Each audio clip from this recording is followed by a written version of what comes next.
The Last Song of Lila May. Millstone, Tennessee, population 3,842, was the kind of place where front porches still mattered and everyone knew everyone's birthday. At the heart of it all was Lila May Harper, a local folk musician with a velvet voice and honey blonde curls. She played every Friday night at Hollis Diner, her songs echoing loss, love, and longing. To the town, she was more than a performer. She was a symbol of home.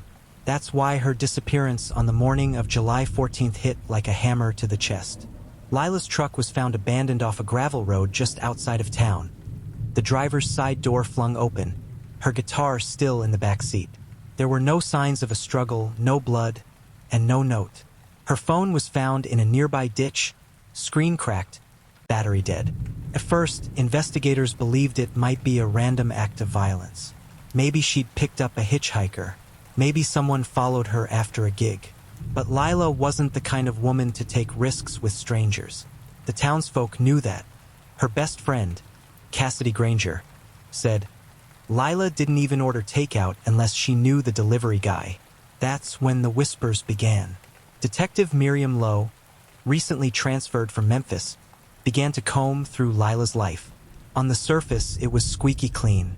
Church on Sundays, teaching music at the elementary school, volunteering at the animal shelter. But as Miriam dug deeper, inconsistencies began to emerge. Lila had made several large cash withdrawals from her savings in the months leading up to her disappearance. She'd also been making late-night trips to Nashville, sometimes not returning until dawn.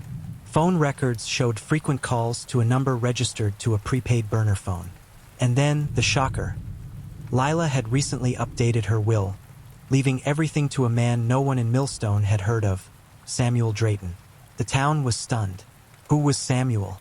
Why hadn't she mentioned him to anyone? Cassidy, once Lila's confidant, confessed under questioning that Lila had been seeing someone, but never gave a name. She said it was complicated, that it wasn't safe to tell anyone yet, Cassidy said, eyes red. A break came when a clerk at a Nashville motel recognized Lila's photo. She was here, more than once, he told Miriam. Surveillance footage confirmed it. Lila had stayed there often, and always checked in with a tall, dark-haired man. The same man seen in photos posted on an old online forum under the name Sam D. A facial recognition match later confirmed Samuel Drayton was a former country music producer turned recluse who had vanished from the industry years earlier after a scandal involving underage artists. He had changed his name, moved off-grid, and apparently found Lila. But Samuel denied everything. She was helping me write again, he said in interrogation. Nothing romantic. She believed in me when no one else did. That's when the twist hit. A DNA test on a hair found in Lila's truck led investigators to an unlikely match. Hannah Harper, Lila's younger sister. Hannah had left Millstone 5 years earlier under strained circumstances. She'd been in and out of rehab, known for impulsivity, and rarely spoke of Lila.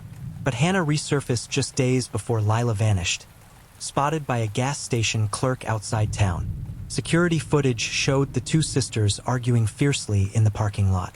When confronted, Hannah broke. She was going to leave, she sobbed.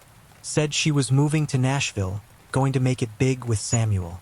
Said she was done with this place. With me.